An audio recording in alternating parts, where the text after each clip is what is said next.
Duer's beautiful architecture and poetry was one of the few remaining beacons of peace in a time where chaos ran rampant across the galaxy.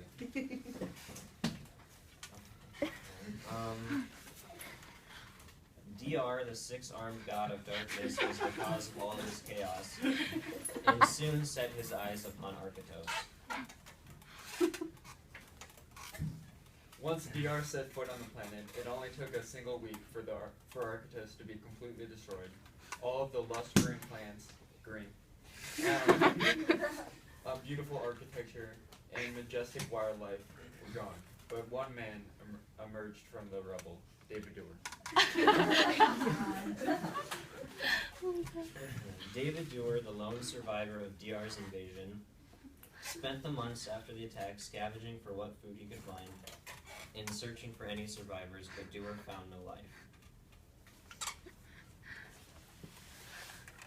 Duer realized that no life would ever return to his beloved home, so he used his knowledge of poetry and architecture to construct a spaceship and leave Archytos in search for a new life-sustaining planet.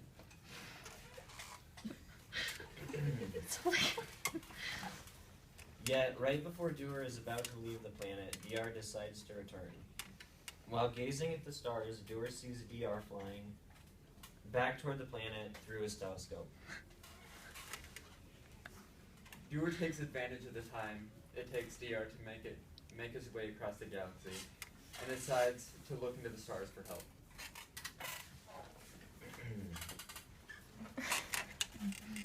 In the stars, Duer sees his future self, who tells Duer that he must challenge Duer to a poetry battle.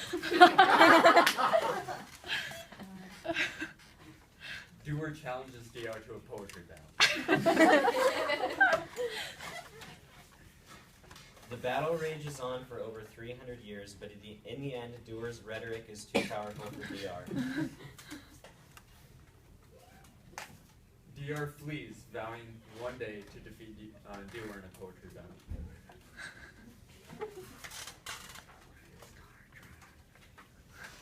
Duer gets in his spaceship and crash lands on a planet known as Earth, where he uses his knowledge of rhetorical strategies to secure a job at Washington, D.C.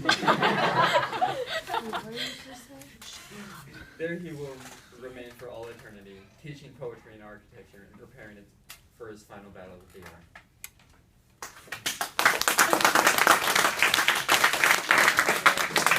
So, you guys both had Mr. Duer for US Humanity? Actually, I didn't.